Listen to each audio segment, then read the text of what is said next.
the second day of the public EC2U forum.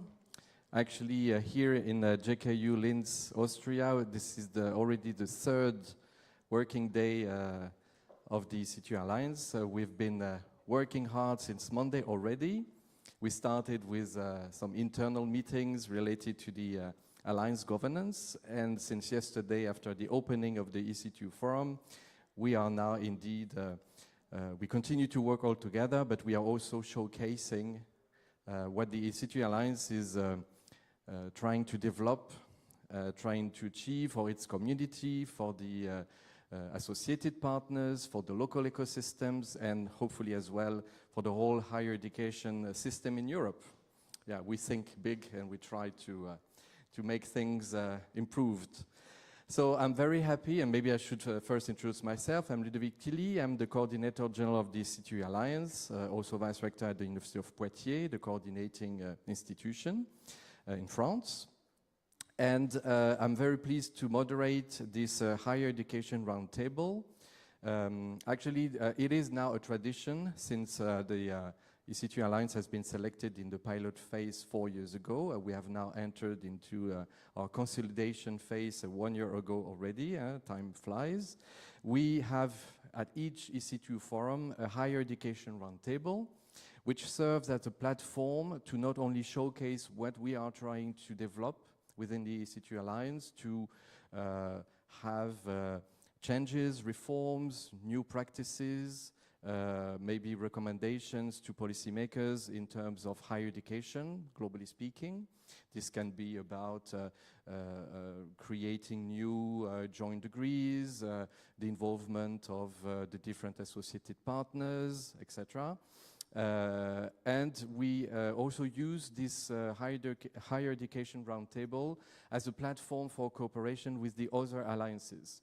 The EC2 Alliance in particular is very much engaged in this idea of creating a community of practice, and actually this is now becoming a reality since the 64 alliances have now gathered together into a unique project which is called For You For All, Forum of European Universities for Alliances. And this project will start in about 2 weeks now, funded by the Erasmus program, where all the 64 alliances are again joining forces so that together we can be bolder, we can really move things forward, hopefully, for the whole higher education and research areas.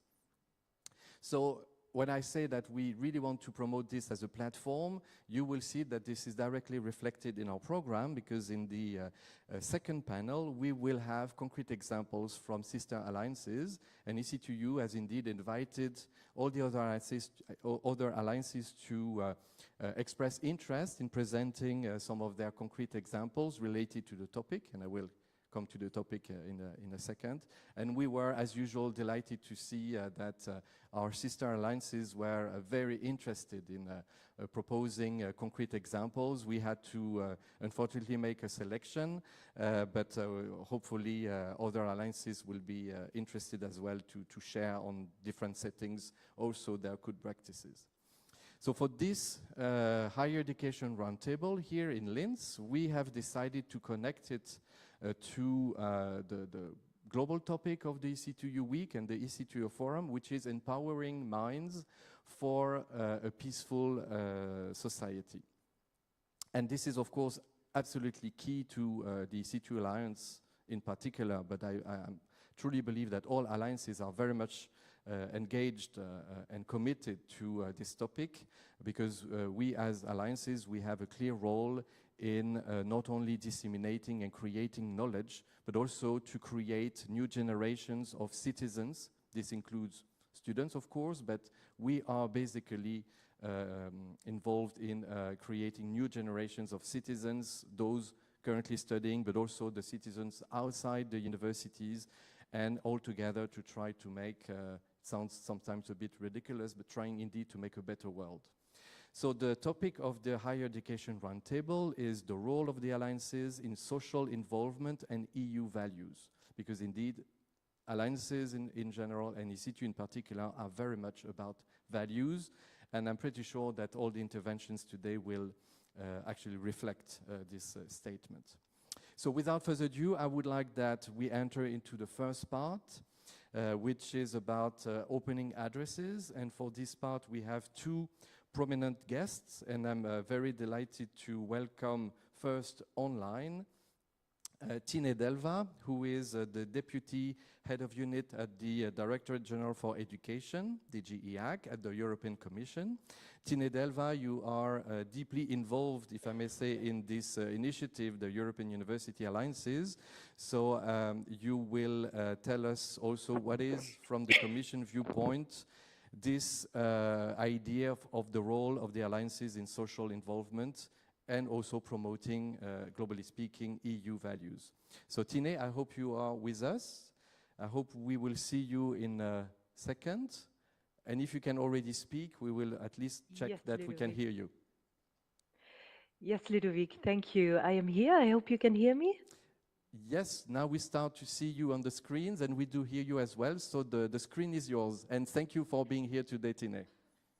No, thank you for the invitation, Ludovic, because it's a pleasure for us to be here. So, esteemed rectors, professors, staff members, students, and also EC2U stakeholders, from the Commission side, it's a great honor to be speaking here for you today about the role of the European Universities Alliances in social involvement and European values, especially at this year's forum here in Linz. My apologies that I could only be here with you digitally, but I hope you will have fruitful discussions. And thank you for this invitation, as it's really a sign of the good cooperation and trust that there is between the European Commission and the EC2U Alliance. I have the feeling that Ludovic and I, we meet a lot, so it's great also to meet up with the other colleagues involved in the EC2U Alliance, so to really know and hear about what you are doing in the Alliance. Because as we are gathering here today, we are really reminded of the importance of cooperation, about innovation, about community engagement for shaping a better future for Europe and the world. And what we have seen with the European Universities Alliances is that the European higher education landscape has changed already remarkably in Europe. The alliances are bringing together universities from the north, from the south, and the east and the west from Europe. And this helps really in building a more cohesive and inclusive higher education sector and society. And you may think that this is obvious that all the universities from all parts of Europe work together, but we have really seen a shift change here with the European Universities Initiative, where more than ever before, all the regions of Europe are working together, where before it was often a more limited cooperation with only some regions across Europe. And what we see is that the alliance really have the potential to bring Europeans together and better understand each other. And I think we can all agree that this is key to maintaining peace in Europe in a world that is more and more polarized, and also in a world that is more and more complex from a geopolitical point of view. So I don't think we can emphasize enough the key added value of the alliances in this respect, and the role that also EC2U is playing in this. And this role for bringing people together and maintaining peace is also highlighted as well, for example, through the alliance's role in supporting the Ukrainian higher education sector following the war of aggression of Russia against Ukraine, with now already more than 30 higher education institutions from Ukraine having joined the alliances as associated partners. This is really a testament to the power of the cooperation and solidarity in the face of adversity. And we know that the EC2U Alliance already leads by example through its cooperation with the Ivan Franko University of Lviv. And going a little bit more in depth on the key activities that you are doing, we see really the key added value of the alliances as your capacity to provide students with access to a richer educational offer and allowing students to develop a broader future-oriented set of skills and competences in an inter-university campus. You allow students to get access to courses available at the different partner institutions, be it online or physical, and this really allows you to bring together this new generation of Europeans that can study and work in the different countries, in the different languages, and across sectors and academic disciplines. You allow your students to have a high level degree by combining studies in several European countries. And we are really happy to see the progress that also the EC2U Alliance is making in this respect. But focusing on the theme of today's conference, it's clear that the alliances go far beyond the academic spectrum. You can really be a powerful force for societal involvement and civic engagement. You are engaging with your local community, business, and civil society organizations, and you are really helping to address some of the most pressing challenges that your communities are facing. Think about sustainable development in cities, climate change, and social inequality and migration. And I think also here ECTU is a great example of how to link with the ecosystem, also given the close involvement ECTU has with their local authorities, with their cities. And one of the key ways in which we see the alliances promoting societal involvement is also through your commitment to the European core values of democracy and equality, by fostering really this culture of inclusivity, diversity, and respect of fundamental values.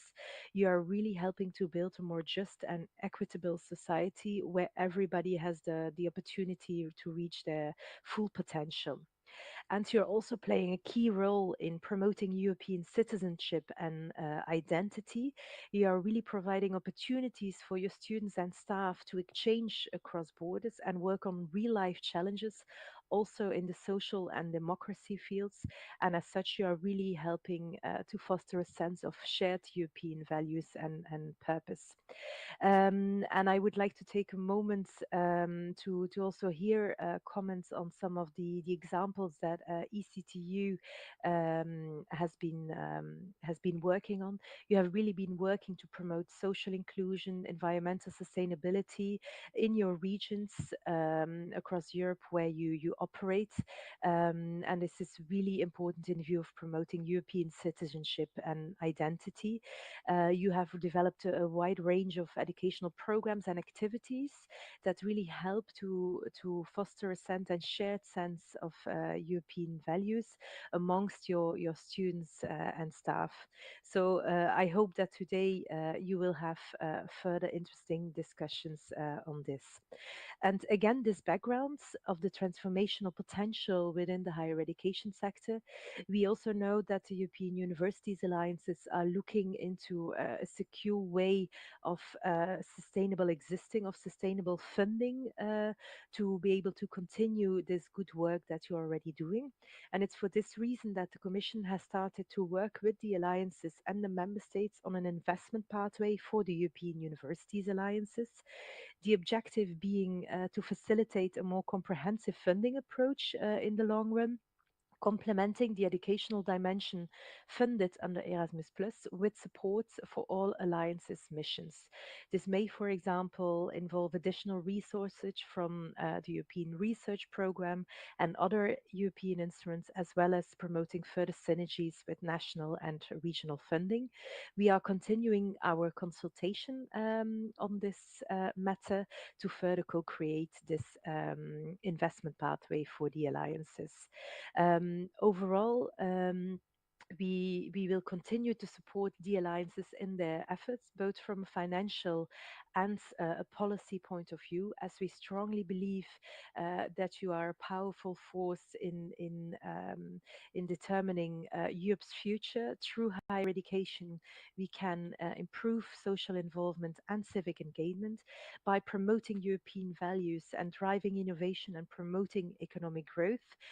You're really helping to build a more more just society. So this is really where we look forward to continuing the cooperation, including with the EC2U Alliance, because we strongly believe that by working together we can really make a difference in Europe. So thank you for your attention, and I wish you very interesting discussions, and I hope you will be able to inspire also other alliances across the board. Thank you. Thank you very much, Tine Delva.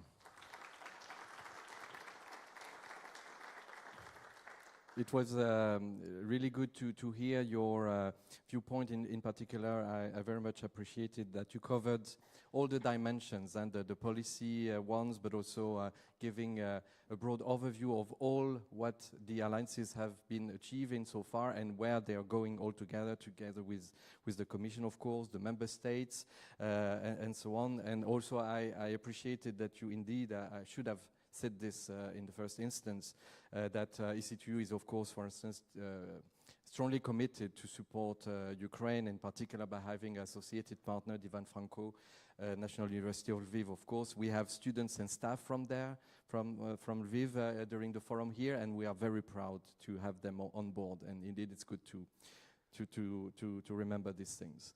I was indeed mentioning that you covered all the dimensions, in particular the fact that you are working together with the member states, and that's the perfect transition, because here in the room in presence, and we are very thankful for your presence, we have Dr. Melinda Macho from the Austrian Ministry for Higher Education, and you will also bring this perspective at the member state level with respect to the alliances and in particular the social engagement. Melinda, please.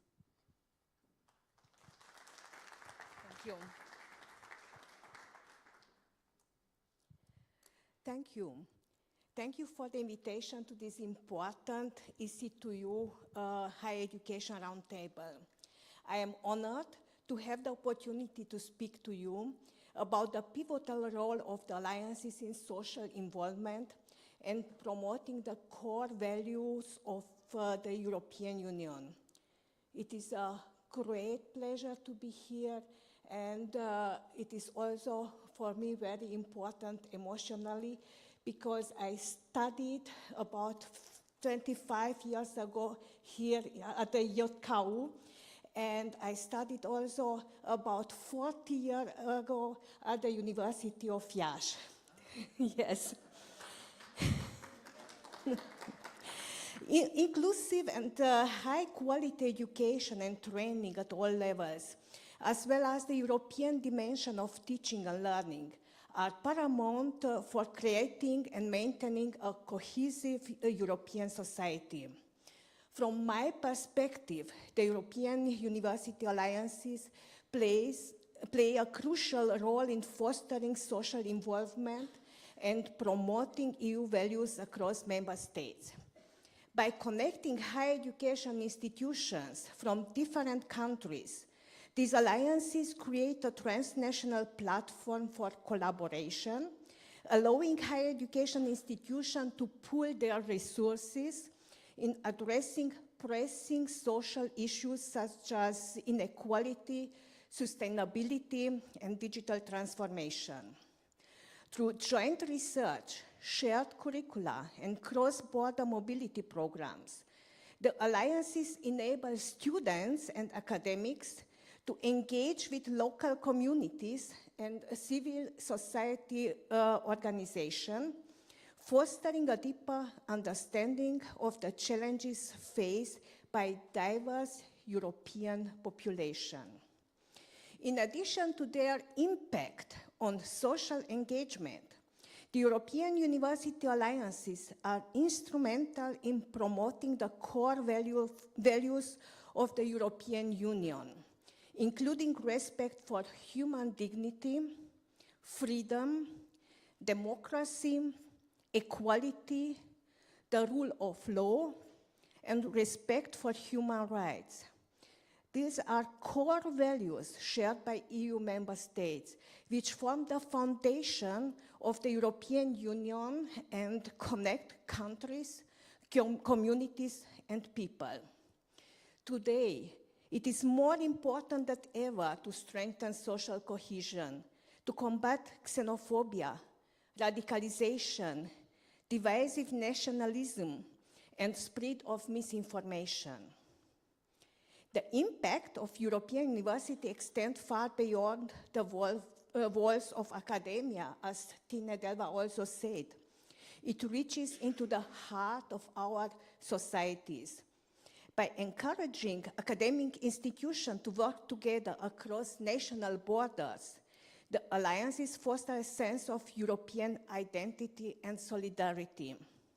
Students participating in these alliances are exposed to a multicultural and multilingual environment, cultivating tolerance, intercultural understanding, and the ability to work collaboratively in diverse teams.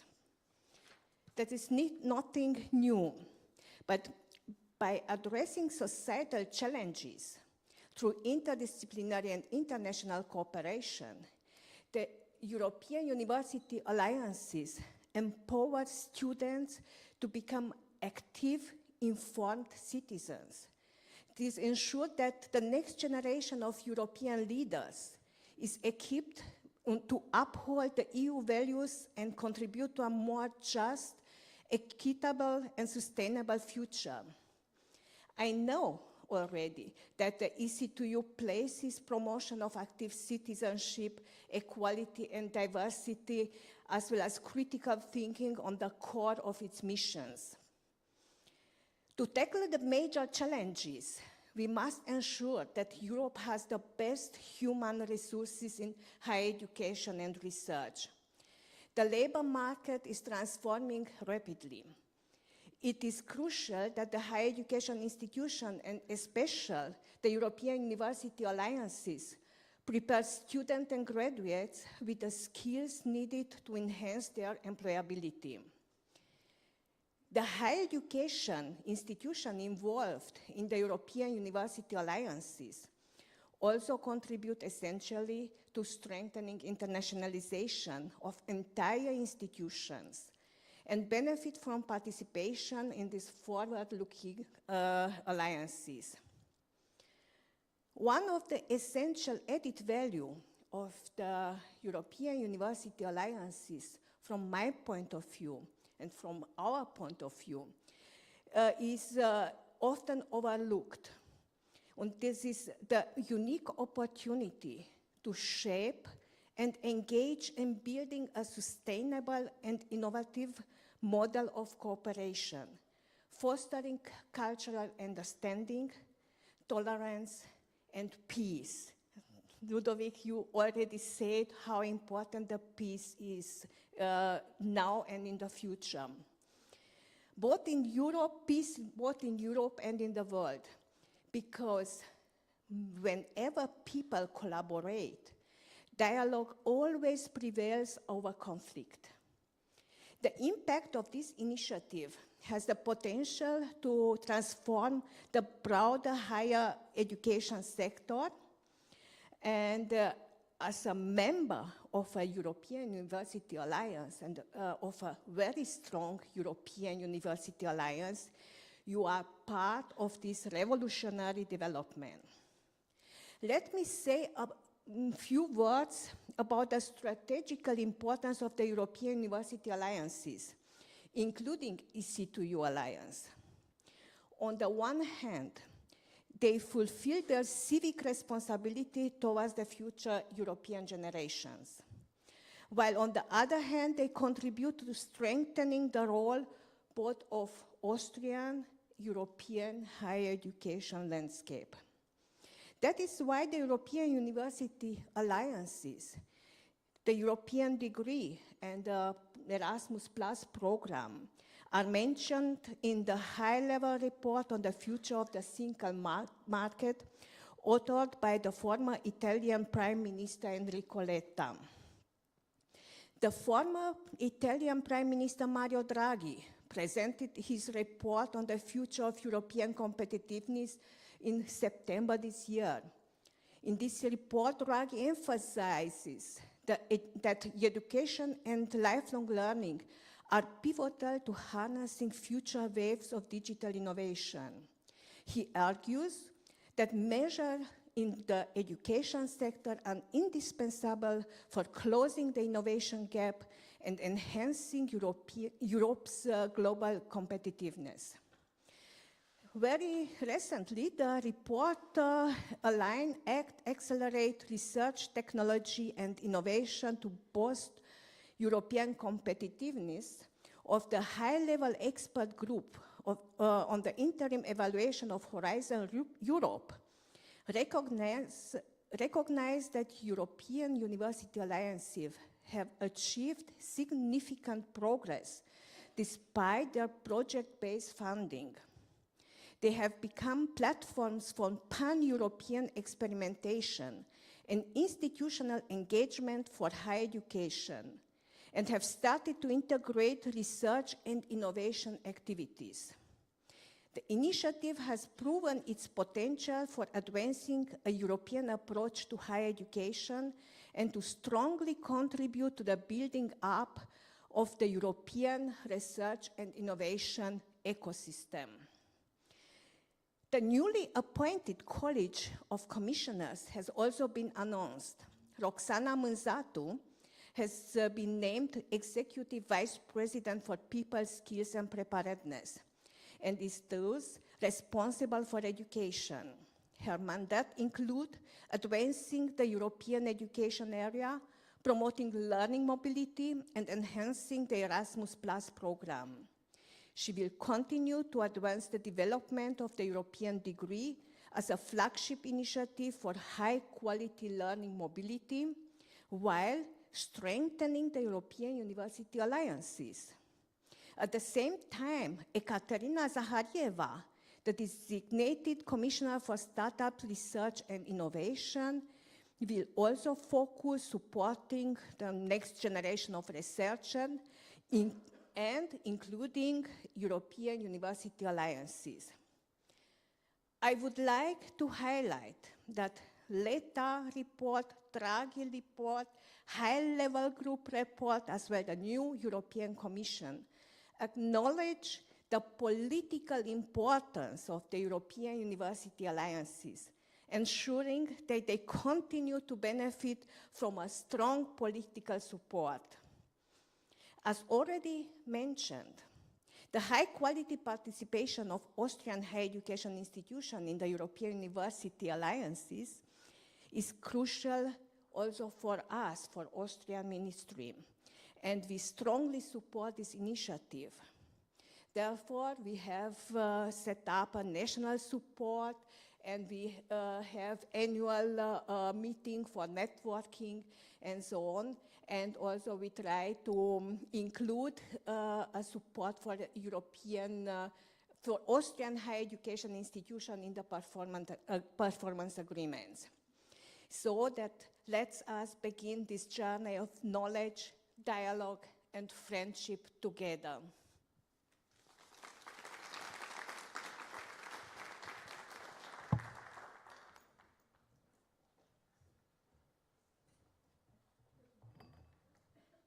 Well, thank you very much, Melinda, because it was very inspiring, and well, the session is a broadcast on YouTube Live, so maybe we should indeed be careful in what we say, because the whole world is watching us. But I will nevertheless dare to say I wish all member states representatives could be so supportive to the alliances. So I hope actually that your words will trigger some massive support. We do have some support, but I think that you have rightly pointed out where actually the alliances, I believe, and obviously I'm not the only one, can really be a game changer. So we will have now a few minutes for some exchanges, question and answers. I know that Tine Delva is still with us, so I would like first maybe to ask if here in the room there are questions from the audience.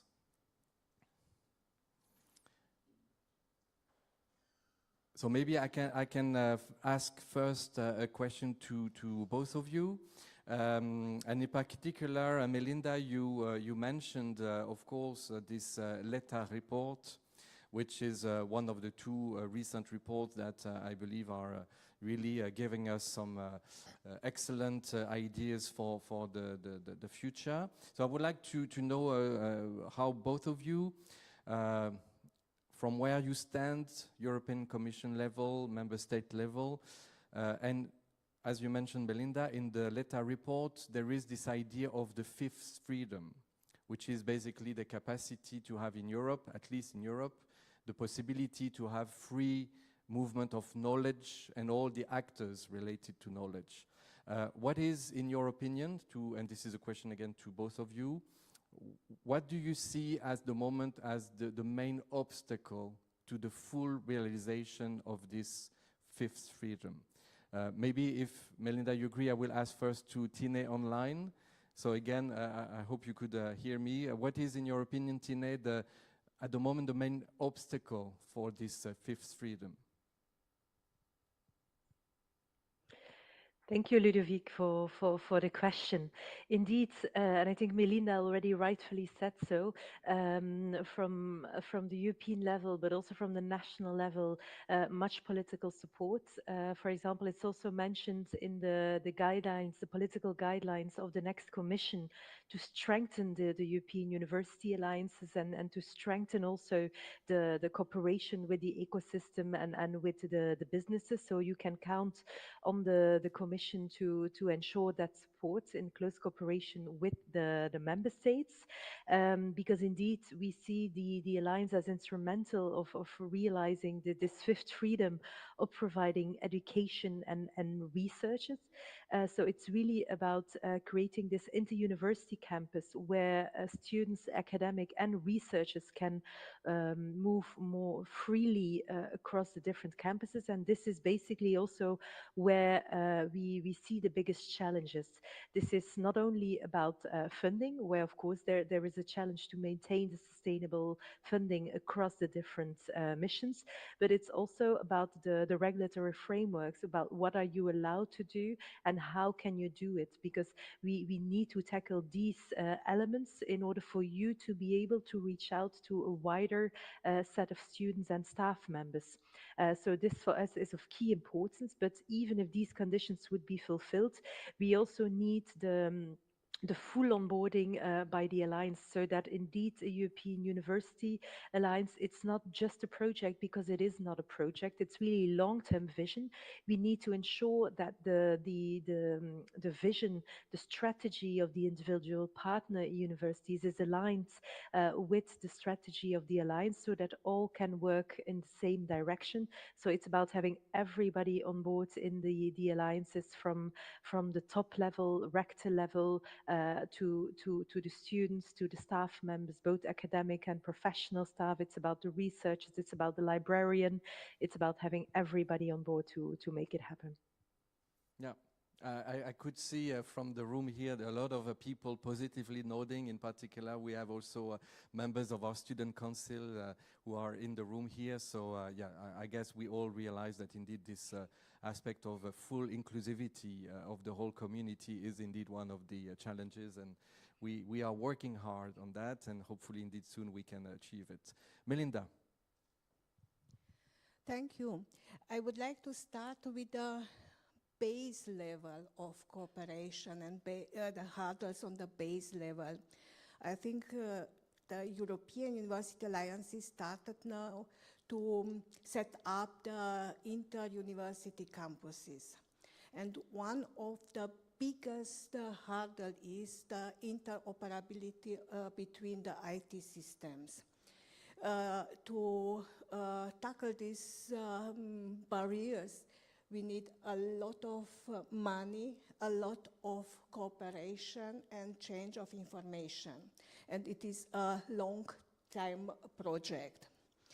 The second level of the national level, I know that because the higher education legal framework is very different between the member states.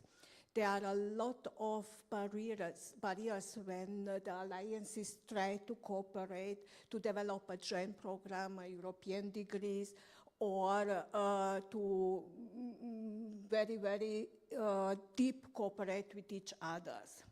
What we can do, Austria started to organize meetings with the partner from Alliance. We take the Montan Universität Leoben first and the University of Applied Sciences St. Pölten.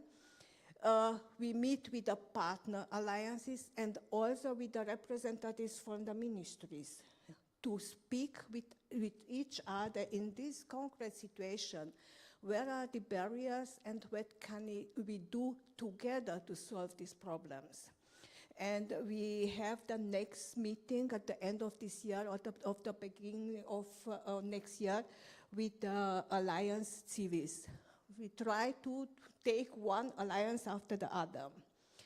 Yes, at the higher level, I think it is also barriers regarding the competencies. I will be very diplomatic in this situation, but I think when we develop such a new and innovative initiative as European University Alliances are, we need to think out of the box. You need help to realize your goals and your aims. And it is a lot of work and it's a very difficult work. You need a lot of engagement.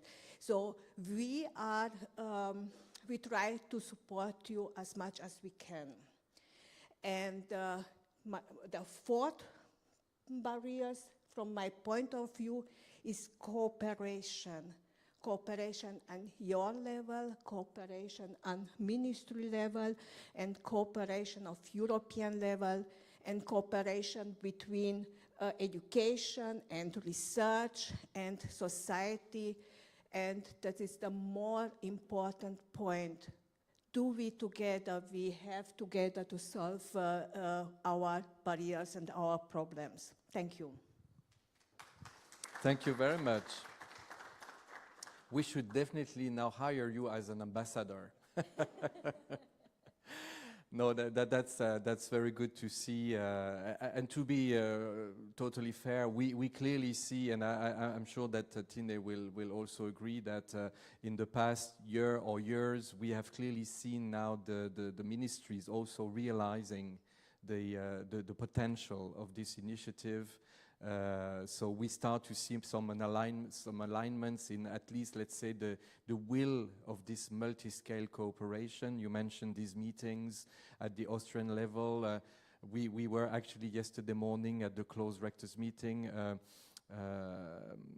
discussing the different configuration in the different countries from the EC2U alliance, and we do see that in each country now there is this political will to put around the table all the actors of the alliances to identify all the barriers and trying to find solutions together. So this is already clearly an improvement. Again, if we go back to 4 years ago, where only a few people knew what were these alliances, which is understandable, it was just the start, but actually in only 3-4 years, that's, I guess everybody agrees now, incredible what we could achieve. Of course, we are still limited by some barriers, but you have identified them as well, which is, I think, the start of the solution. So thank you very much. In the interest of time, I would like that we move to the next part of the higher education roundtable. So now we will move. So thank you very much to both Tine and Melinda. Please, Tine, if you can stay with us, indeed, this will be appreciated. We will move now to the second part, which is a panel that we entitled The Stakeholders' Views. And indeed, as you will see, we have a diversity of stakeholders represented. We will first start with Rita Diaz, who is the president of the Erasmus Student Network Europe.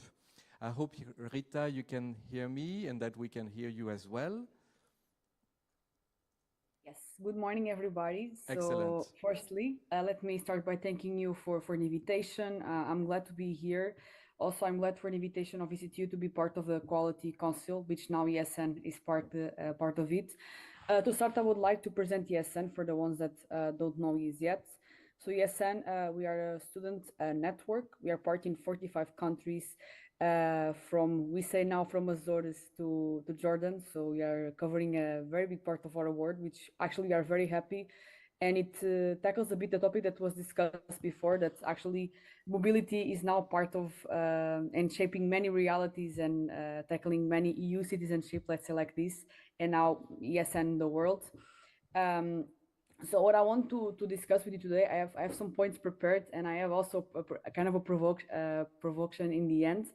But so ESN is part of the Quality Council of the alliances. We are actually part of different kind of structure of different alliances. And what I've prepared with you today, it's some reflections of my 1 year of presence of ESN, and also some reflections that my team has been working on the topic, and also some of the volunteers of ESN that they've been working together to shape the topic of the alliances together, also with many others that we have been working on the topic.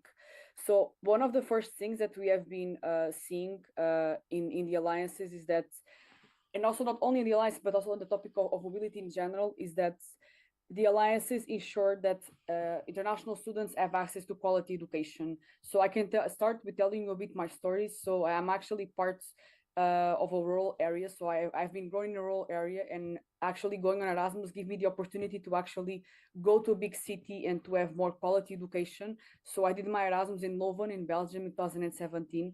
At the time, the alliances were not an option. Hopefully, now students have more opportunities than I had in my time.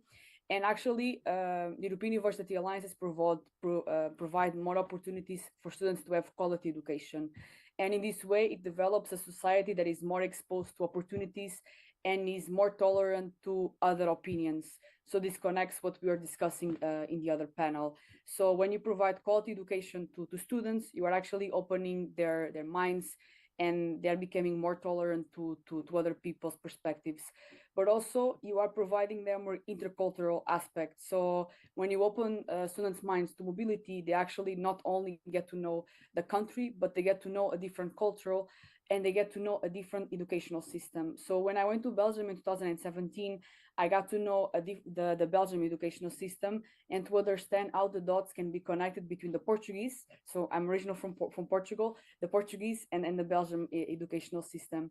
But I got not only to know the reality between Belgium and Portugal, but I also got to know the reality between all my international friends. So in this way, going abroad with the alliances also provides the perspective of all the friends and the friendships that international students, when they go abroad, became to bring, and also bring us our world more closer to peace. So the educational initiatives that actually our union provides, the alliances, the Erasmus Plus program, studies, trainerships, the all initiatives, and hopefully the European degree in the future, actually bring our world closer to peace.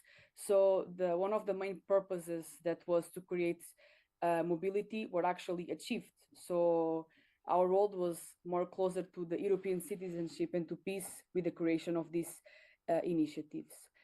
But also the alliances are a powerhouse to explore new practices, and the European degree was actually the great example for this. So in the alliances, we do see the creation of the with new priorities, and we do see now, for example, and in the meeting that I was yesterday, we do see that, for example, we are bringing forward the priorities of the EU. So we do now start to speak about employability, skills, competencies, something that some years ago it was not possible to connect between, or almost impossible to connect between, Erasmus Plus, mobilities, and alliances. So now the alliances are being the powerhouse to explore these topics, and they will be the forefront from the next years on, to be able to connect all these topics and to be able to connect the EU priorities between the students, the stakeholders, in the years to come. But also, and now this comes the expertise of our members. So I'm in Brussels in the office, but ESN is also composed by 50,000 volunteers that are actually working every day on the ground to support students, and they are the ones that actually inspire us to do our job. And they are the ones that are actually with international students. And I think some of them are actually with you here today. And they actually integrated somehow also in the alliances. And this is actually what we actually trying to promote as well, that the students are integrated in the governance bodies of the alliances. So we are a very big fan of data in ESN, and we do, some of you know that we do a very big survey every 2 years. And on the last 4 years, we actually have been seeing that students are being less integrated in civil society activities. So for example, student clubs, integrating, for example, in local councils. So actually being integrated in the governance body of the alliances actually brings that the students are more close to these topics, but also not only in the governance body, but all the activities that the alliances are being organizing on the ground. For example, I see many hackathons, many policy labs that the alliance are being organizing.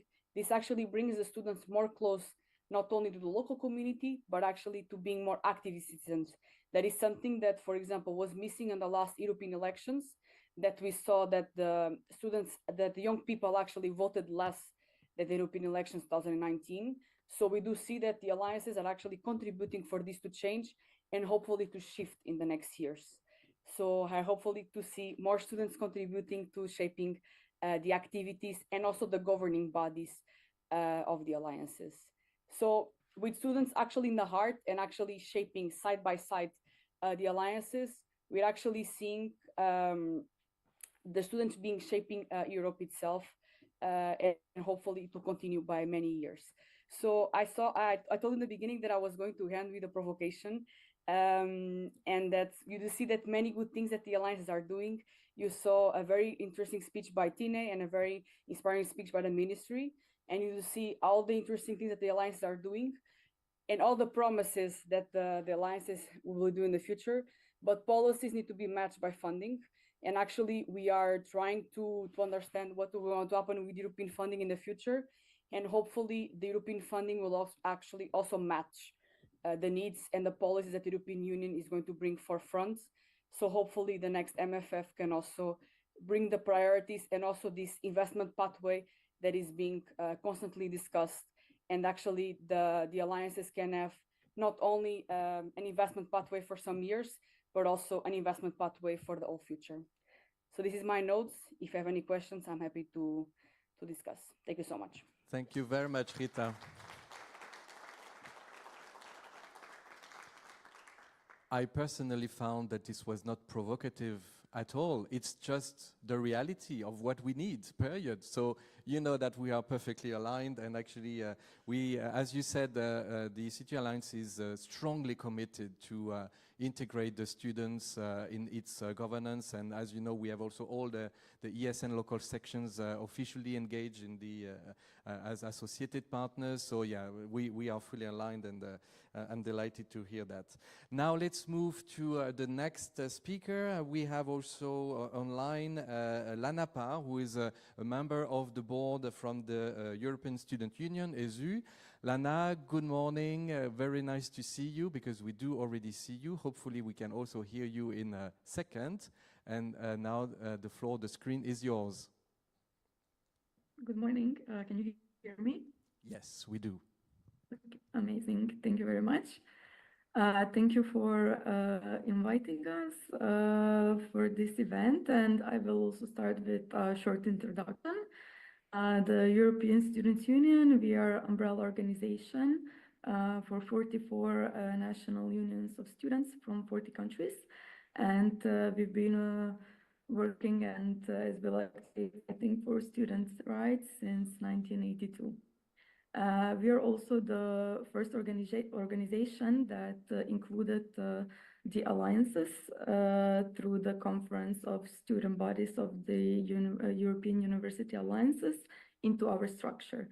So we have a conference of the student bodies as our consultative body, which we work with them on trying to encourage them and support their activities and their work and development. But we also collaborate strongly with them when it comes to our policy papers and forming our advocacy positions. So I will start with the role of the alliances of higher education institutions within the European education area, which revolves around fostering stronger collaboration between universities while promoting EU values such as inclusion, academic freedom, and democratic participation. And I would say that the best way to foster this role is learning from a practice approach and to have a generation of young people that are sensitive to social problems, that are active citizens, that are equipped to be involved in resolving them. It is important to also have an educational system that sees for them with resolving the issues that they are facing. So we see a great value in keeping the focus on fostering social and geographical diversity, equity, and inclusion by adopting alert measures to support students and staff with less opportunities. And it is important to ensure that students are motivated and also enabled to promote and engage in social environment. Because a lot of times they are struggling with different issues and difficulties that actually don't enable them to partake and to focus on this sort of involvement. So we think that the focus needs to be put on enabling them to focus on their education by removing barriers and helping them to resolve those problems they are currently facing. And how to do that? By ensuring student-centered policies, by improving equity and access, by strengthening quality assurance to help them with the complexity and recognition of qualifications, encouraging innovative approaches, by fostering institutional accountability, and of course, promoting social and civic engagement. Right now, we still see that what a lot of alliances are working on is reaching out to students and trying to involve them in study programs. And we see certain barriers that are occurring and the further work that needs to be done on this topic, like accessibility issues, access, supporting them, for example, to acquire a visa to enroll, or one of the big problems is finding the accommodation. So we think that by actually communicating and working with students, it's important to work on mapping these difficulties and finding the best ways to resolve them. And when we talk about achieving truly inclusive and democratic space where all students can thrive, we see the importance of involvement of students and other stakeholders in all decision-making processes. We see that the alliances like EC2U that have student councils that involve students show also better results, show more innovative initiatives, and for sure that's something that needs to be further encouraged. EC2U Student Council is one of the members of our conference of student bodies and one of the most active ones. So it's really great to see their activity, their proactiveness, and I think that's one of the best assets that every alliance can use. Encouraging student participation, encouraging them to speak, participate in decision-making processes. It's truly a way to encourage innovative approaches. I would also agree with Rita on the topics related to mobility and to funding. Those are the topics that really need to be further discussed and encouraged, because this is also one of the ways to ensure the best and the most quality student participation in the work of the alliances and in the study programs. So I would like to congratulate you on all of your work and use also this opportunity to congratulate the EC2U Student Council on their work and engagements. And I truly believe that with working and engaging with them, EC2U is on a very good path to really foster and encourage all of the values that we're looking for. Thank you. Thank you. Thank you very much, Lana, for of course, the kind words. It's highly appreciated. In particular, we have indeed members of the Student Council in the room here, so they will appreciate the recognition of their work. Thank you so much. But I would like maybe just to highlight one of your points, which I believe should be also repeated, because we have also some sister alliances connected online, because indeed we are broadcasting this higher education roundtable. I think that when you said that the fact that we have this commitment to engage the students in our governance and our activities, of course, we all agree that this is mandatory just for inclusivity reasons, but I take it from you that it's also important for having more impact and more quality. So it has actually a lot of additional value, so that I think also should be realized by all. It's not just a democratic necessity, it's also that it's our own interest to do it. So why wouldn't we do that? It's very simple. So thank you very much for that point, among others, Lana. This was very, very important. Now I have the pleasure to welcome on the stage Mariana Tardioli, who is, please come, who is representing CIMEA from Italy. And actually CIMEA is an associated partner to the EC2U Alliance, so it's a double pleasure to have you here. And you will indeed address as well, through concrete examples, this idea of a social engagement and social involvement through the alliances. Thank you very much for your presence, Mariana, and the mic is for you now. Thank you. Thank you very much. Good morning, everyone. Thank you for your invitation. And in the next few minutes, I would like just to present you an initiative in which CIMEA took part. That's the CNVQA, the National Coordination for Evaluation of Refugees Qualifications.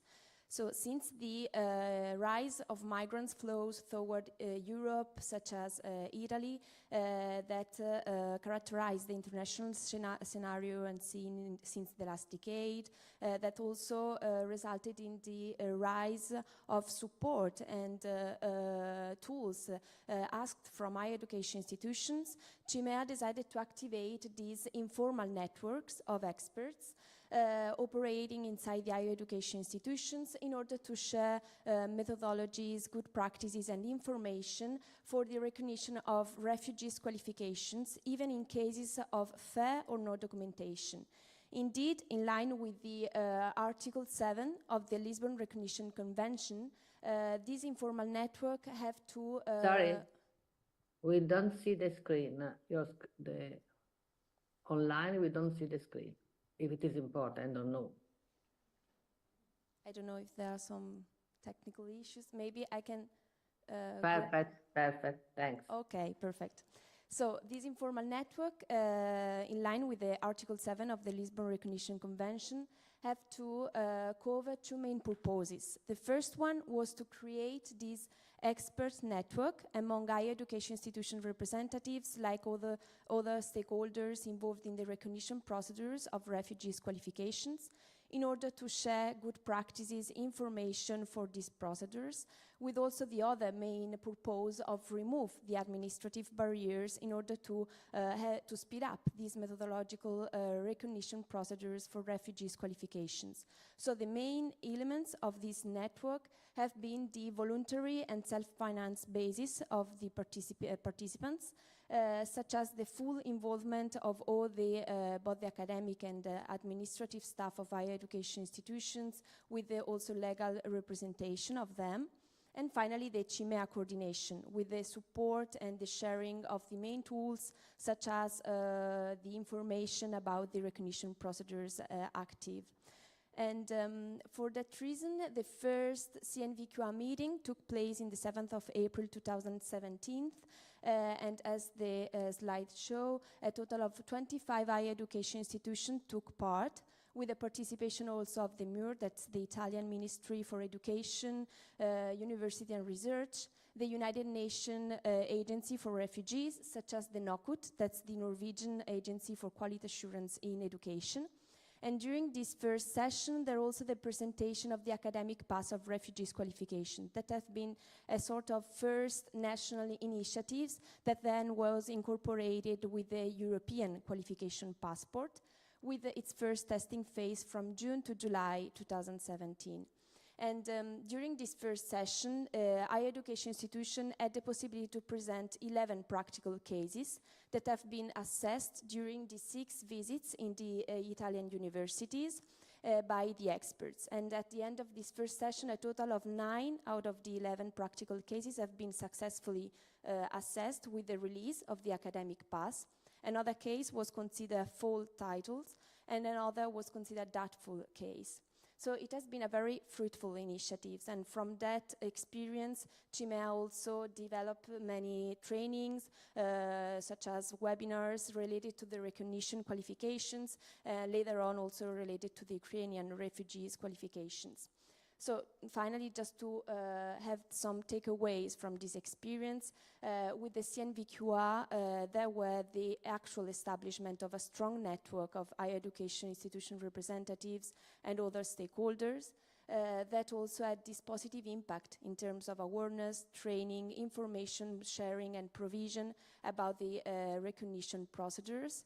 It has been, and it represented a prompt response and a prompt support to higher education institutions in a situation of emergency that also led to the promotion of European values such as integrity and outreach of these topics, not only at a national level, but also at a European level.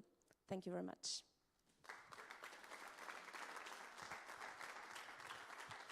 Thank you. Thank you very much. This is one of the examples of why we have 60 associated partners, including CIMEA, so that we can also really benefit from their expertise.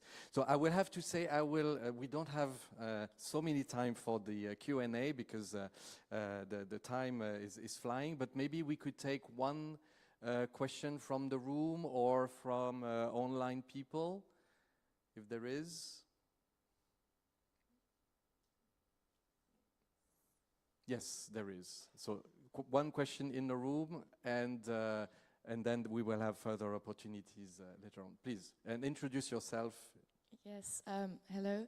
I am Manon Colombo. I'm the student representative for the University of Poitiers, and I wanted to have your perspective on the involvement of students that that comes from different backgrounds, especially with the financial difficulties sometimes. How do you see their involvement? And how can we actually help them to be more involved in the different alliances and actions on the European level? Thank you. So I don't know if someone from online can Maybe. answer or prefer answer before me. Yes. Maybe I'm I not seeing can the start. screen, so the screen of the audience, me and Lana, we are not seeing it, so I don't know if somebody would like to start from there or if both of us would like to start. Okay, fantastic. Lana would like to start? Yes. So first thing, when it comes to student involvement and student participation, is actually meaningful involvement of students. And not just keeping it pro forma, but it's very important, especially for the students that come, students with that are underrepresented, that come from difficult backgrounds.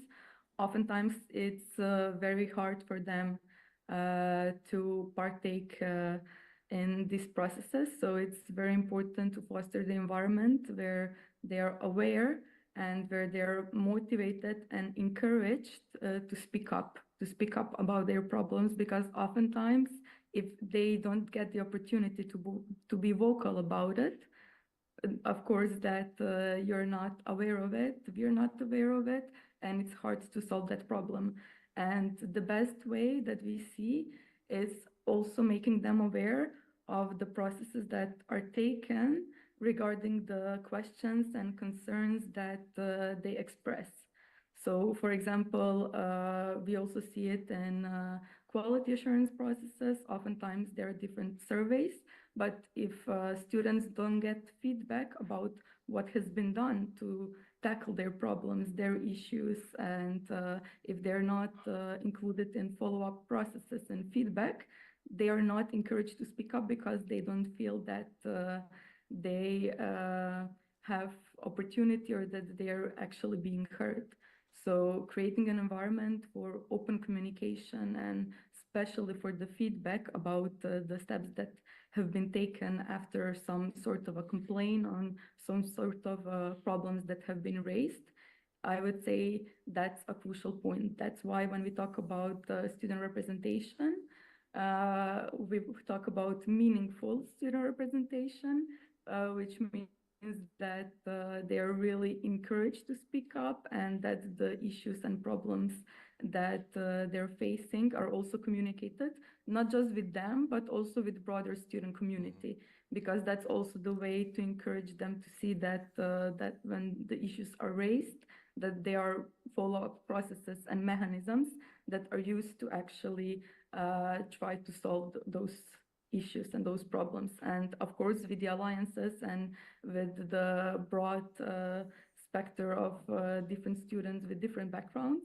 it's even more important to find ways to communicate with them and to do it also more individualistically, because a lot of them with different backgrounds face different problems, different issues.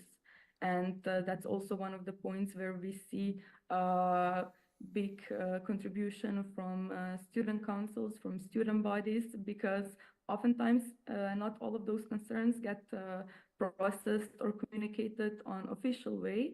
We hear about a lot of problems that students are facing, maybe from our friends, from our colleagues that are also more inclined to contact student representatives. So actually having a space for them to communicate this, to raise these questions and concerns, especially on governance level, is a very important step to actually acknowledging and being able to solve these issues. Thank you, Lana. Thank you very much. Maybe Rita, very quickly, because we are running so much out of time now, but I don't want to leave you without capacity to say, but please be succinct, and then one word as well from Mariana, because otherwise we will just have no break between the sessions. Yes. Please, Rita. I'll be very short. I would say recognition of learnings. So being volunteer, so you cannot expect that students study, they work, and they are also volunteers. So I would say recognition of learnings is a very important step that we need to take forward. I'll be happy to discuss this further, but we don't have time to discuss it now. And I would say the Alliance are already doing this, but I think it's important to reinforce the paying expenses for the students every time they go to speak, they go to a trip. The Alliance are already doing this. I think it's fabulous. But also, I think we need to start to discuss about paying the tuition fees to students. I think alliances are paying salaries directly to some alliances are paying salaries directly to the students. I personally don't agree with this approach. I agree more that actually the tuitions are paid to the students that are representing any volunteer organization. So I would say these two approaches will be beneficial for any student struggling, especially with financial economic struggles. Okay. So very short. Yes, thank you very much, Rita. Mariana, the final word. Yes, very quickly, just from as concerned refugee situations and from the Italian side, some grants have been also established for refugees to overcome these financial issues. But as my colleagues and the other speakers said, a good point and a good suggestion to catch the students' perception can be the surveys and several surveys to be done in the higher education institutions and the university also to highlight the needs of students. Thank you. Thank you very much to our three speakers. It was a pleasure to have you on board. This is, of course, a discussion that will continue for sure. I would like now, thank you very much. I would like now that we move to the last part, which is the concrete examples from the sister alliances. We will start with the EC2U case with my colleague Heather Hunt, who will present how EC2U is indeed working in this idea of societal, social involvement and EU values. Thank you, Ludovic. I'm going to talk about the EC2 think tanks. To contextualize, the EC2U think tanks are safe spaces where a diversity of stakeholders get together to discuss societal challenges. And it is particularly relevant today because the goal of the EC2U think tanks is to empower people around a common goal and transform their vision into reality. Concretely, the EC2U think tanks are organized locally at each partner university once a year around a societal topic that is collegially selected, and then the results are presented during the EC2U forums. So keep that in mind. EC2U is entering its 5th year, which is amazing already, but I want to take you back to 2021. You might remember this time behind your computer screens wearing really posh shirts and very cute pajama bottoms. Well, for EC2U, it was the first think tank that took place. This think tank was entitled Values for Your Values, and the objective was to understand individual views on values and to see how EC2U can contribute to creating a European value-based community. Because everybody was wearing these very cute pajamas, the EC2U first think tank took the form as a survey. Over 1,000 people responded, and not only people from academia, but also citizens and other stakeholders from across Europe. And their answers have shaped what EC2U is today. The results paint a picture of European citizens who value altruism, empathy, and equality, who value work environments that support personal and professional development, European citizens who value freedom of opinion, democracy, and peace. Obstacles were underlined, but it was agreed that mutual respect and sharing are decisive factors for societal engagement and positive change. From these results, EC2U creates an environment that allows European citizens to engage around these common values. What do we do exactly? We create learning experiences that create a broad awareness to feel and act as responsible European citizens. The student event that took place this year was around shaping the future through EU elections, and that is only one example. We foster dialogue with a wide range of stakeholders, such as the EC2 forums, where we are all here today. We foster new activities that promote new activities from thinking to doing, and this was the case with the EC2 Makeathon that took place last year. I'm not going to go into details, but the event fostered creative solutions to societal challenges. And EC2U, I can say quite proudly, has effectively created a value-based community. Our values are actually empower, connect, collaborate, and unite. Now we enter a new era in this 5th year. We're creating new activities linked to new UN SDGs, one of which is peace, justice, strong institutions. Because we want to ensure that our activities are aligned with the values of our community, we did what we did in 2021. We opened up the discussion via EC2 think tank on social innovation for peace building. And the results that were from these local think tanks are going to shape what EC2 does. The objective is to challenge the existing and to create new solutions, new solutions. I don't need to say much more. So if you are actually interested in finding out what the local communities had to say, I warmly invite you to participate in the think tank session that is just happening after the break. We have the opportunity to go through a poster walk and to invite the University of Lviv, Adriana, who is here with us today, to participate and to share her visions on what EC2 can do for the future. So thank you very much.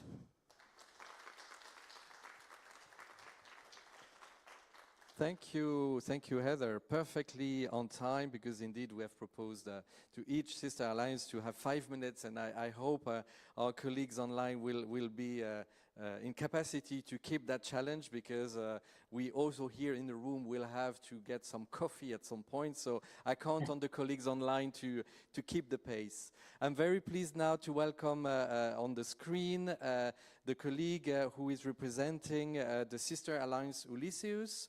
So Angela Celeste Taramasso, welcome, it's a pleasure. We do see you already, and please, the screen is yours for your 5 minutes concrete example. I can share my screen. Oh, not possible. No, can you permit me to share my screen? It should be possible. It should be possible. Okay, yes. The technical staff is working on that. Do you see? Yes. Not yet. Are you should be the one sharing, huh? Okay, but then I try to speak. Okay, that is a presentation, and according to the Angela, can you try sharing your screen? Yes. We can see online. We can see the screen. Okay. Okay. We don't see it here. Okay, but please go on. Okay. And we will solve the issue. We have the condition that we have the alliance of the sales. It is on the step 2. And in particular, I present the work package in which I am coordinator, and it is a work package related to equality, diversity, and inclusion, and the community engagement. The main goal is to create a matrix intersecting with obviously the other work packages of the Alliance, and correlated always that its action includes the equality, diversity, inclusion principle and the community engagement values. It is important that we work in particular for some of the aspects that I listened in this morning, correlated to the eldership program, correlated to mobility, disability, accessibility. We have an important activity correlated to the students and the mobility of students, of course. Then in the last, this step 2, we have also a particular activity correlated to the specific program for the Ukrainian refugees in the University of Turkey. That is one of our partners. The first step was initially to harmonize the gender equality plans among the different partners of the Alliance, but in particular also to facilitate the staff and the student mobility across the Alliance. Obviously, as the previous people that present today, the problem is to find the funds, the problem is to have the different bureaucratic stop, for instance, the visa, the accommodation, or also the coordination of the programs on the side of the university, for instance, that we found they harmonize also this to facilitate at the best this stuff, this change. The first step is that it's necessary that we utilize a common definition. In particular, the equality, diversity, inclusion is that we try to avoid bias and all type of discrimination, not only to individual, but also a group of individuals. Then we work especially to the disadvantaged group for age, for color of race, for problem of religions, or problem of tendency of gender. And obviously it is necessary that we have this coordination of that. As a community engagement, it is necessary to improve how the university can address the social needs in partnership with the communities.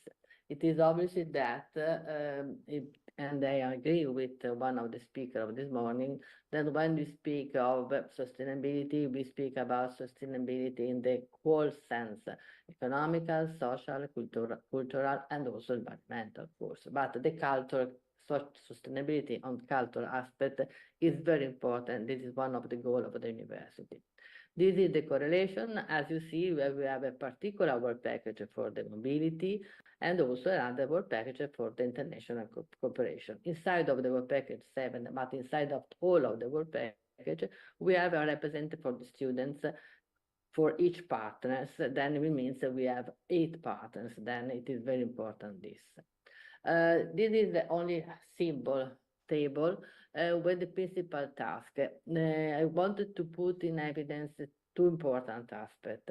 In the step 2, we want to adopt a gender plus and intersectional perspective. And we wanted to insert all of these aspects in our activity, and in particular in the research and teaching. While in the step 1 of Lyceus, we spoke only about gender balance.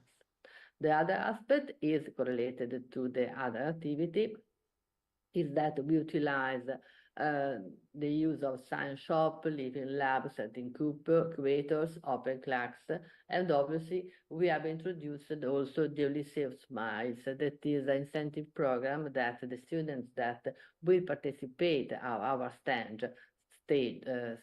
staff exchange, virtual or in presence, can participate at this program and then can have some benefits at the end of the period. And I see that we have a particular activity inside of the Equality, Diversity, Inclusion program implementation, focalized of the Ukrainian and refugee students, of course. Then we have also this. I hope that I respect the time, and obviously I am here for any question. Thank you very much. Thank you. Thank you very much, Angela. We'll move now to the next representative from a sister alliance, the RENEW Alliance. And we have Ileana Greca-Dufran, and we do see you. Do you have slides as well? Yes, if I can share them. Please. And then go. I think it's here. I can. Yes. Can you see? Yeah, absolutely. Great. So, in the whole, isn't it? And the whole screen, not just a part? No, it's indeed not in diaporama. Yeah. Okay. Here. Now, yes. Yes. Thank you. Okay. Great. First of all, thank you very much for the organization for having the opportunity to present briefly some of the actions that we are developing at the Regional University Network. And I'm in charge of one of these actions that is englobed within Work Package 4, the European Stakeholder Engagement Center. The main objective of this center is to make a difference at the local ecosystems while linking the region from a European point of view, and we try to stimulate a systematic society engagement through the deployment of collaborative student-centered initiative. And for doing that, we have 4 lines, or quite strong lines. First of all is the entrepreneurship program, where we try to link students from the very beginning with the business, the industry, and societal stakeholders. The JKU Future Innovation Labs, that is a hub of labs for engaging kids from 6 to 17 years old that is previous to come to the university in order to understand which are the challenges of the regions and also to improve their awareness about the STEM or their want to follow a STEM career that we know is a problem within Europe. Then we have other point that is JKU service to society that aims, the previous panel was talking about this, that is to promote the engagement of our students to solve societal problems through incorporating learning service approach and volunteering within our regionals as part of the program of study. And the 4th part is what we call knowledge missions, which will enable and support mobility between key stakeholders in specific fact-finding missions among the regions. As you see, what we are trying to do is to think locally, but also looking at the European level. And these are some of the activities that we are developing in the different strands. For example, this is for field hubs. This is for service to society. And I'd like to just to show some examples. We have this has been done the first years of October at the University of Burgos. This is the knowledge mission, where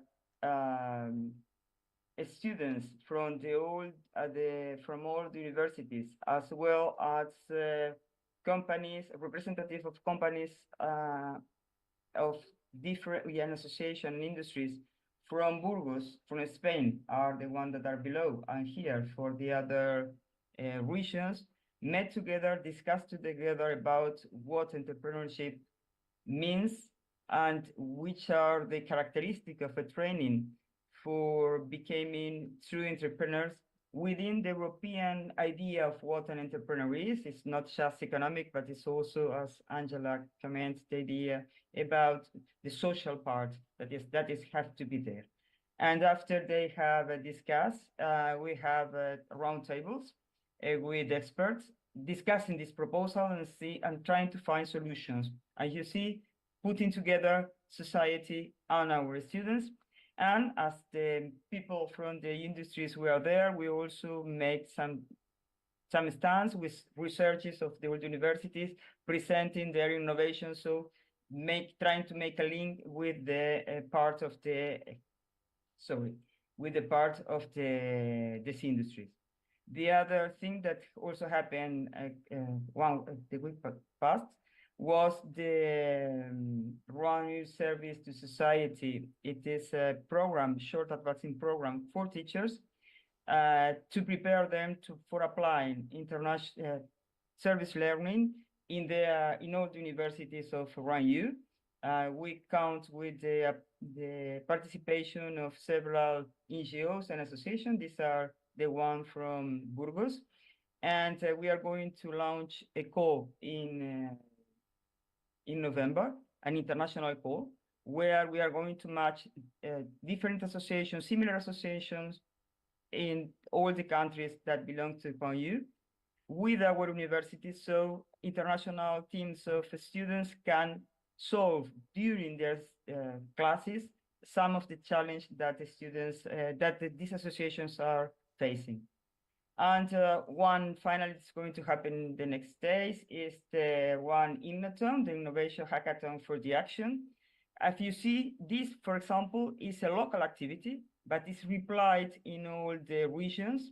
And what we decided, we asked all our stakeholders about the challenge that the regions are facing, and we have selected one. So the 8 universities are going to do the same, are going to try to solve the same challenge, and with teams, with the students from secondary school and from university, and interdisciplinary groups, so we can go on. As you see, we are trying to create synergies in all the parts of the society. That is to make a strong link with the company. And the Run Entrepreneurship Program is again to give floor to the startups that are at our regions with researchers from our universities, and then to connect them in making the same thing in the other institutions. And that's all. Thank you very much. Thank you. Thank you very much, Ileana. I hope to be on time. Was I? Thank you very much. We will directly move to the next concrete example from the EU Peace Alliance with Mario Lopez Areu. I hope, Mario, you can speak and that we can hear you. I hope so, yeah. Yes, we do hear you. We see you. Are you sharing slides as well? No. Okay, then you can directly start. Fantastic. Thank you very much for the invitation for EU Peace and myself for participating in your forum. I'm a professor at Comillas University in Madrid and academic coordinator for the university within the EU Peace Alliance.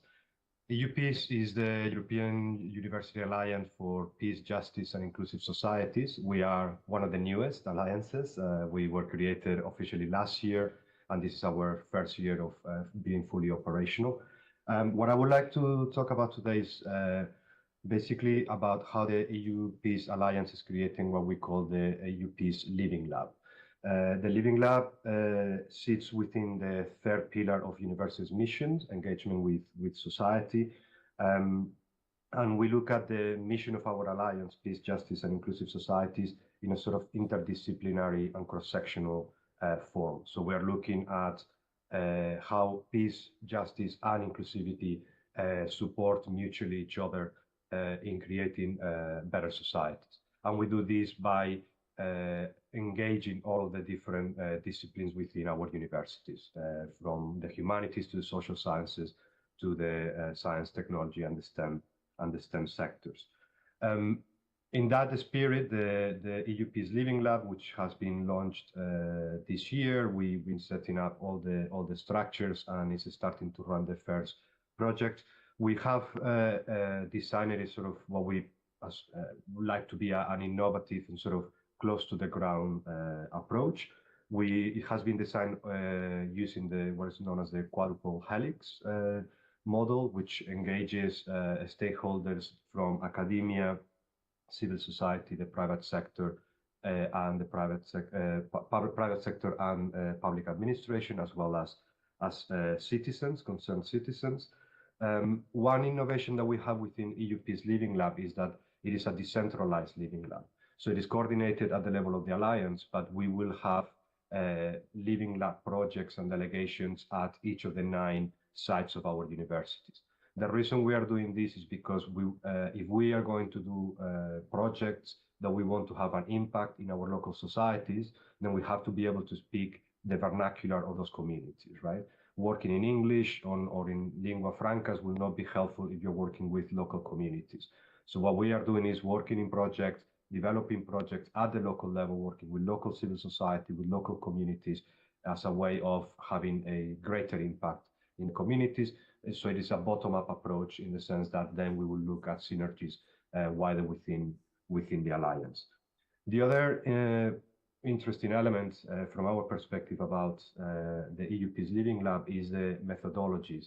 I'm very interested that RunEU utilizes also service learning because service learning is a methodology that we are applying in our Living Lab here at Comillas University. We are a Jesuit university.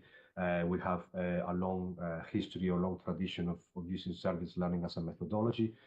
So we are applying innovative forms of how to engage with the local communities, engage with the different stakeholders, civil society, etc., to find solutions in a sort of co-creation way to social problems related to inclusivity, peace, and justice. To do this, we also have created, attached to each individual living lab at the local level, what are known as social dialogue groups. These are groups in which all of the stakeholders from the quadruple helix are represented. And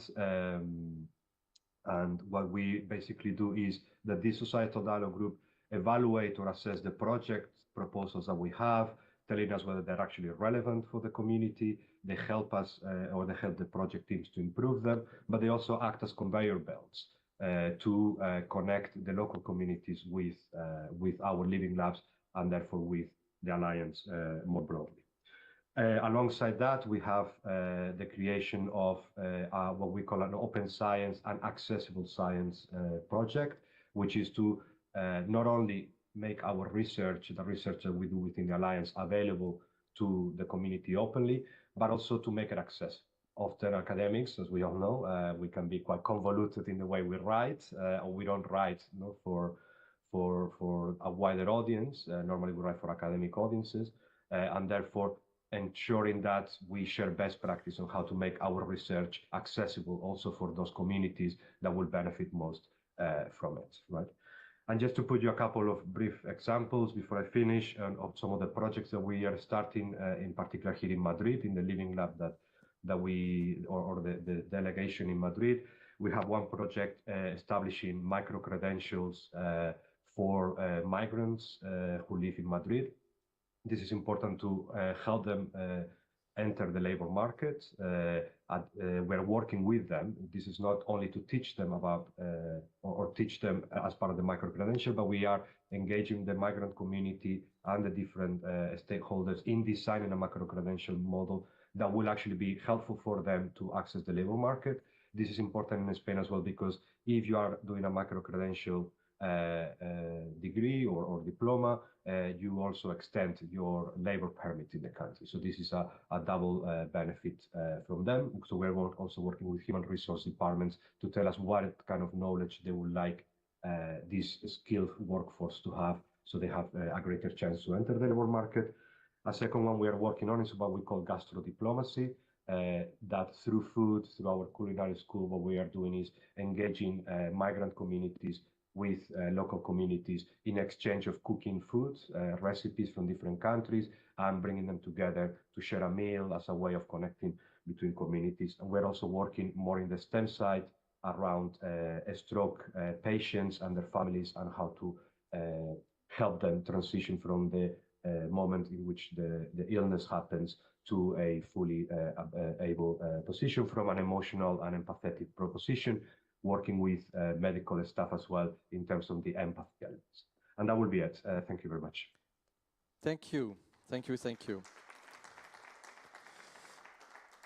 And we will now give the last 5 minutes to our last speaker from the UNITA Sister Alliance. And I'm very pleased to welcome here on the screen, Marcella Costa. Good morning, Marcella. You are the last speaking. Sorry about that, because of course this means that all the pressure is on you. But I know you can make it in 5 minutes as agreed initially. And I would like already to indicate that we really now have to keep with this timeline, because we have actually some constraints here in the room for the next session. So Marcella, we already see your slides. You have your 5 minutes. Thank you already. Yeah, thank you. Thank you very much, Ludovic, for the invitation and the organization of this very interesting EC2U forum. I will be presenting a very concrete example of EU values, promotion of EU values and the social engagement within our UNITA alliance. You see here some facts and figures about our alliance, which I'm not going to comment on. I'd like to go straight to the point and speak about our initiative called UNITA Rural Mobility, which is a mobility initiative launched at the very beginning of our history as an alliance in 2021, during the first year of a pandemic year still. So we worked a lot in synergy with all the former 6 partners, being inspired by a project at the University of Saragossa, the Desafio project, to offer our students innovative experiential learning programs through these multidisciplinary internships in cross-border rural and mountain areas in our regions. So this is a very short summary of what we are doing. First, the goal is to increase student mobility through short experiences. So the overall goal is the famous 50% of mobility over decades, I would say. We also want to attract motivated and talented European, and not only European students coming from our universities to discover rural and mountain areas in our territories, and ask them to bring their expertise, knowledge, and also just enthusiasm to revitalize the rural areas. So we offer our university students this opportunity. We look always for students who are ready to go after, let's say, to expand their limits, to push their limits, and to find new challenges, because they are going to live in very small villages, in forlorn places for 3 weeks. During the 4 years now, we have been offering more than 400 internships, and 200 internships were carried out. So we still have to improve the ratio between the number of internships offered and the number of people carrying out the project, which is, as you may imagine, quite challenging. Our rural mobility students act as key players to mediate the European dimension also in these forlorn and marginal areas, and they bring an original vision for local development. We could also observe that some of them could get real job opportunities, so this is also very important and unexpected impact. We also have some struggles to bring to develop this project, as it's not a real Erasmus mobility in terms of traditional Erasmus mobility. So we have to cover more costs than usually covered by a normal Erasmus for study or traineeship mobility. And this was a challenge for us, that we try to solve in different ways.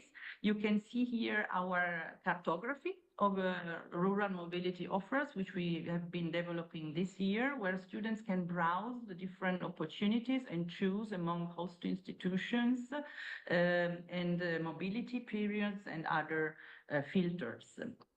Just a glance at a case study in the Western Alps in Piedmont, where I am based now.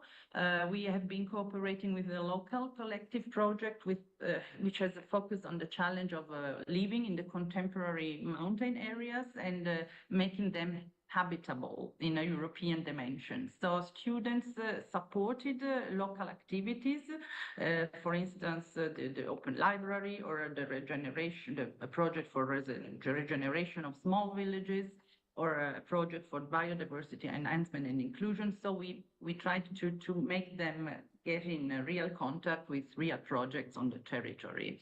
I'm not going on the other projects now. We have many in the different areas, mountain areas of the Alliance. I just wanted to show you some points on the impact of this rural mobility initiative. First of all, we could open up to a new format for short international mobility. We know that short mobilities are very much beloved by our students. We could engage students from all the UNITA universities with public actors in rural and mountain areas, revitalize rural areas through the presence of our students, and also in some cases support with their expertise and the help of other experts the local development trajectories and broader impact. We could spread EU values in marginal areas through our intercomprehension approach and our modules on EU citizenship. Thank you very much. I hope I didn't waste too much time. So thank you again. Perfect. Thank you very much, Marcella. This will be actually somehow the last words that we will have hold together, because unfortunately, as you can understand, we will unfortunately not have time for Q&A with, in particular, all the colleagues from the alliances. But actually, this is just, as usual, a dialogue that we have initiated all together, that we will continue through different ways. The idea of this higher education roundtable was to actually open a platform for this very important topic of the involvement of alliances in promoting EU values and societal and social engagement and involvement.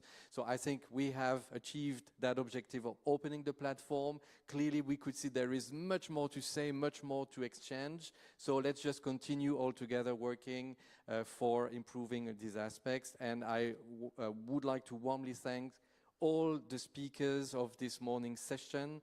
Warm thanks from the audience here and online, and also would like to thank all the participants online and in the room.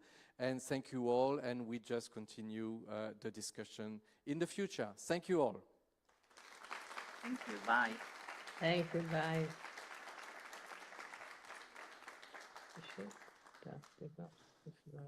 And now we have a coffee break, and there will be then the think tank session, which is the direct continuation of this discussion.